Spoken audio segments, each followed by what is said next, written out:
Gold trusted gold buyers. మీరు తాకట్టు పెట్టిన బంగారాన్ని విడిపించి ఈ రోజు ఉన్న మార్కెట్ ధరకు కొనబడును.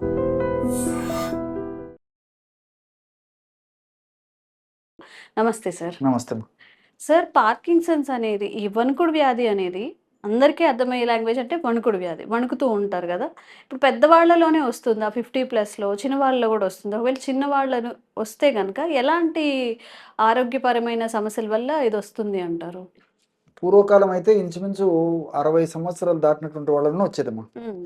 కానీ ఈ రోజుల్లో వివిధ రకాలైనటువంటి కారణాల వల్ల చిన్న వయసులోనే అంటే హ్మ్. దాదాపు 35-40 సంవత్సరాల వాళ్ళలోనే పార్కిన్సన్స్ కేసు కూడా నమోదయ్యేటువంటి పరిస్థితి ఏర్పడుతుందమ్మా. హ్మ్. సో సర్వసాధారణంగా 35-40 ఏళ్ళు దాటినటువంటి వాళ్ళలోనే కలుగుతుందమ్మా. ఓకే. చిన్న వయసులో నూటిలో దాదాపు 90%, 99% వరకు కూడా హ్మ్. ఆల్మోస్ట్ చిన్న వయసు పిల్లలకు, చిన్న వయసు యూత్ వాళ్ళకు పార్కిన్సన్స్ రాదనే చెప్పొచ్చమ్మా. హ్మ్. అదేమ్మా. యాక్చువల్గా ఓకే. ఏంటంటేమ్మా అనేక రకాలైనటువంటి కారణాల వల్ల ఈ సమస్య వస్తుంటుంది. హ్మ్. సో ఏ కారణం వల్లైనా మెదడులో జరిగేటువంటి కొన్ని మార్పుల వల్ల ఈ సమస్య కలుగుతుంటుంది. ఓకే. సో వివిధ రకాలైనటువంటి కారణాల వల్ల మెదడులో డోపమిన్ అనేటువంటి ఒక పదార్థం ఉత్పత్తి తగ్గిపోతుందమ్మా. హ్మ్. డోపమిన్ అనేటువంటి పదార్థం ఉత్పత్తి తగ్గిపోయినప్పుడు దాని ప్రభావం చేత హ్మ్. కోఆర్డినేషన్ అంటే నరాలకు కండరాలకు ఉన్నటువంటి ఆ సమన్వయత ఏదేందో అది సరిగ్గా ఉండకపోవడం చేత హ్మ్. వణుకుడు సమస్య వస్తూ ఉంటుంది. ఓకే. ఈ వణుకుడు సమస్యను ప్రపంచంలో మొట్టమొదటిసారిగా పార్కిన్సన్స్ అనేటువంటి ఆయన హ్మ్.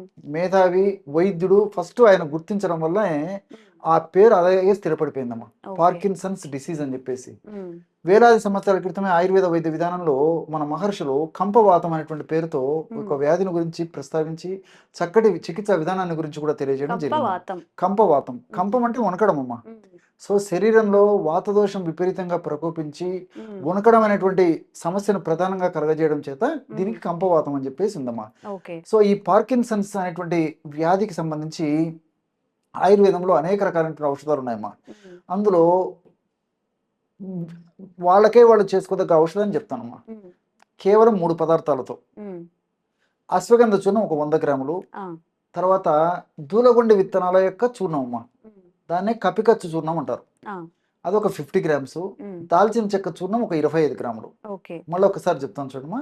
అశ్వగంధ చూర్ణం 100 గ్రాములు, హ్మ్. కపికచ్చు హ్మ్. దాన్ని దూలగొండి విత్తనాలు హ్మ్. అనే పేరుతో పిలుస్తారమ్మా. ఇవన్నీ మనకు మార్కెట్లో దొరుకుతాయి. ఓకే. అదొక 50 గ్రామ్స్, హ్మ్. దాల్చిన చెక్క పొడి ఒక 25 గ్రాములు. హ్మ్. ఈ 3 పదార్థాలు కలిపి ఒక ఔషధంగా తయారు చేసుకుంటే పార్కిన్సన్స్కి చక్కటి రెమెడీ తయారైనట్లేమ్మా. ఓకే. సో ఈ విధంగా తయారు చేసుకున్నటువంటి ఔషధాన్ని ఉదయం ఒక ప్రమాణము, హ్మ్. అదేవిధంగా సాయంత్రం పూట 5-7 గంటల లోపల మళ్ళీ ఒక్కసారి ఒక 50 ml లేదా 100 ml మిల్క్లో హ్మ్. హాఫ్ టీ స్పూన్ పౌడర్ కలుపుకొని తీసుకోవాలమ్మా. ఓకే. దీన్ని తేనె తీసుకోవచ్చు, లేకపోతే జస్ట్ వాటర్ తేనె తీసుకోవచ్చు. ఆ! ఎలా వీలైతే అలా తీసుకోవచ్చమ్మా. హ్మ్. ఇలా తీసుకోవడం వల్ల ఏమవుతుందంటమ్మా, ఈ డోపమిన్ అనేటువంటి పదార్థం ఉత్పత్తి తగ్గిపోవడం వల్ల అని చెప్పి సమస్య వస్తుందని చెప్పాను కదమ్మా. హ్మ్. ఆ డోపమిన్ పదార్థం ఉత్పత్తికి ఈ యొక్క పదార్థాలు సహకరిస్తాయమ్మా, ఈ ఔషధాలు. ఓకే. అదేవిధంగా త్వరగా ఈ యొక్క మెదడులో ఉన్నటువంటి కణాలు, నరాల యొక్క సంబంధించిన కణాలు త్వరగా డ్యామేజ్ కాకుండా ఉండేందుకు కూడా ఈ యొక్క ఔషధం ఉపయోగపడుతుంది. హ్మ్. అదేవిధంగా వ్యాధి యొక్క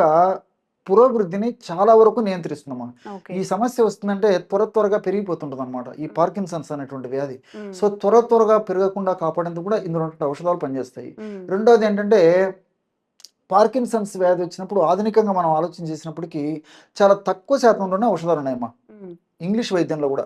సో వైద్యులు శరీర ప్రకృతిని అనుసరించి, వ్యాధి యొక్క తీవ్రతను అనుసరించి, వ్యాధి యొక్క లక్షణాలను అనుసరించి హ్మ్. కొన్ని మెడిసిన్స్ సూచిస్తుంటారనమాట. ఓకే. అవి దానివల్ల కొంత ఉపయోగకరంగా పూర్వకాలంతో పోల్చుకుంటే ఇప్పుడు వచ్చినటువంటి ఈ వివిధ రకాలైనటువంటి మందుల వల్ల హ్మ్. ఉపయోగం జరుగుతుంది కానీ ఆశించిన స్థాయిలో మాత్రం ఉపయోగం కలగడం లేదమ్మా. ఓకే. ఎందుకంటే ఆ యొక్క మందులు ఎక్కువ రోజులు వాడడం వల్ల సైడ్ ఎఫెక్ట్స్ రావడం మొదలైంది. హ్మ్. ఇంకోటి ఏంటంటే మందులు ఎక్కువ రోజులు వాడుకోవడం వల్ల ఒకే మందు ఎక్కువ రోజుల పాటు వాడుకోవడం వల్ల ఆ డోస్ పెంచవలసినటువంటి పరిస్థితి ఏర్పడుతుందమ్మా. ఓకే. సో దానివల్ల ఇతర సైడ్ ఎఫెక్ట్స్ వచ్చేటువంటి అవకాశం ఉంటుంటుంది. హ్మ్. అదేవిధంగా ఇంకోటి ఏంటంటే ఈ మందుకు తోడు మరి ఒక స్థాయికి పోయి ఒక మ్యాక్సిమం డోస్ ఇచ్చిన తర్వాత ఆ మందుకు ఇంకొక అడిషనల్ డోస్ ఇవ్వాల్సి వస్తుంది. హ్మ్. దానివల్ల సైడ్ ఎఫెక్ట్స్ వస్తాయి. హ్మ్. ఈ విధంగా మరి పార్కిన్సన్స్ వ్యాధి కోసం మందులు వాడుకోవడం వల్ల ఉన్నటువంటి సమస్య పూర్తి స్థాయిలో ఆ లక్షణాలు పూర్తి స్థాయిలో తగ్గకపోగా సైడ్ ఎఫెక్ట్స్ కూడా రావడం చేత హ్మ్. మరి ప్రపంచవ్యాప్తంగా కూడా మేధావుల దృష్టి, సైంటిస్టుల దృష్టి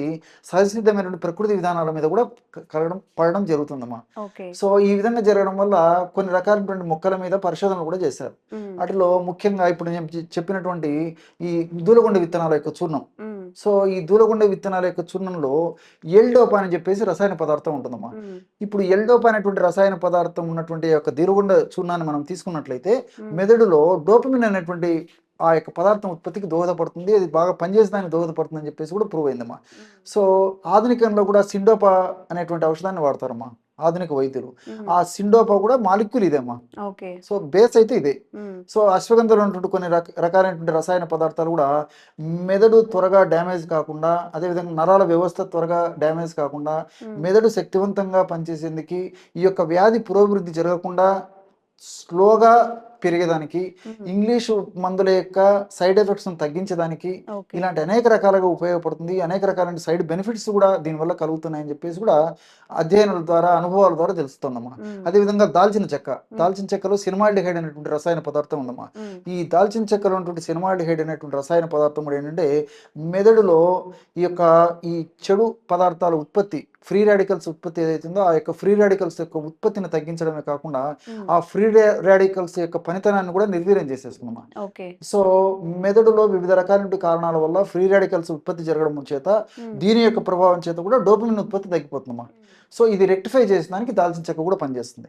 సో మరి ఈ 3 పదార్థాలు కలిపి వాడుకుంటున్నాం కాబట్టి అన్ని రకాలుగా సైడ్ బెనిఫిట్స్ ఉంటాయి, ఎలాంటి సైడ్ ఎఫెక్ట్స్ ఉండవు. కాబట్టి ఇంగ్లీష్ మందులు వైద్యులు సూచించిన పద్ధతి ప్రకారం వాడుతూ ఇది కూడా వాడుకోవడం వల్ల మంచి క్వాలిటీ ఆఫ్ లైఫ్ బాగుంటుంది. వ్యాధి త్వరగా పెరగకుండా ఉండేందుకు అవకాశం ఏర్పడుతుంది. అదేవిధంగా లక్షణాలు కూడా అదే పద్ధతులు ఉండేసేసి లక్షణాలు పెరగకుండా ఉంటాయి. ఇనిషియల్గా ప్రాథమిక దశలో ఉన్నటువంటి పద్ధతి అయితే చాలా వరకు లక్షణాలు కూడా తగ్గడానికి కూడా అవకాశం ఉంటుందమ్మా. ఓకే. సో ఎవరైతే ఈ వణుకుడు వ్యాధితో బాధపడుతున్నారో సార్ చెప్పిన ఏవైతే ఇంగ్రీడియంట్స్ ఉన్నాయో అవి తెచ్చుకొని చక్కగా ఎలా అయితే రెసిపీస్ చెప్పారో అలా ట్రై చేయండి. అంటే ఒక డాక్టర్, కొంతమంది ఉంటారు డాక్టర్ దగ్గరికి వెళ్ళి కన్సల్టేషన్ ఫీజు కట్టి ఎక్కడో ఉన్న డాక్టర్ దగ్గరికి వెళ్ళి అంత అఫోర్డ్ చేయలేని వాళ్ళు కూడా చక్కగా ఇంట్లో చేసుకొని ఎలాంటి సైడ్ ఎఫెక్ట్స్ లేని రెమెడీస్ చెప్పారు. కాబట్టి ఎంత క్వాంటిటీలో వాడమన్నారో అంత క్వాంటిటీలో వాడండి. ఒక 1 మంత్ అలా వాడితే మీకు రిజల్ట్ కనిపిస్తుంది. ఎలా అనిపించింది మీకు కూడా కామెంట్స్ రూపంలో తెలియచేయండి. ఇంకెలాంటి హెల్త్ పరమైన డౌట్స్ మీకున్నా కానీ కామెంట్స్ చేయండి. తప్పకుండా వీడియో చేసే ప్రయత్నం చేస్తాం. Thank you sir. నమస్తే. Sir, one life lesson what medicine has taught you. Whatever you can do without expecting. But I really believe మన పాజిటివ్ యాటిట్యూడ్ ఉంటేనే మనం ఏదైనా సాధించగలం. గట్ ని మనం కరెక్ట్ గా డీల్ చేసినట్లయితే అది మనకి పాజిటివ్ హార్మోన్స్ ని రిలీజ్ చేస్తుంది. షుగర్ వచ్చిన వాళ్ళ పరిస్థితి ఏంటి? పొట్ట దగ్గర పెరిగితే దాన్ని ఆండ్రాయిడ్ అంటారు, ఆండ్రాయిడ్ ఫోన్ కాదు. అసలు థాట్స్ ఎందుకు వస్తాయి? బ్రెయిన్ డెడ్ అంటే దానికి ప్రపంచం అంతా కూడా కొన్ని నిర్దిష్టమైనటువంటి లక్షణాలు ఉంటాయి. మానసికంగా ధైర్యంగా ఉంటే క్యాన్సర్ జయించవచ్చు. You are a doctor for a cause sir, అంతే. వాళ్ళకి వచ్చిన ఆదాయం కాకుండా ఫ్రీ సర్వీస్ ఎంతమందికో చేస్తుంది.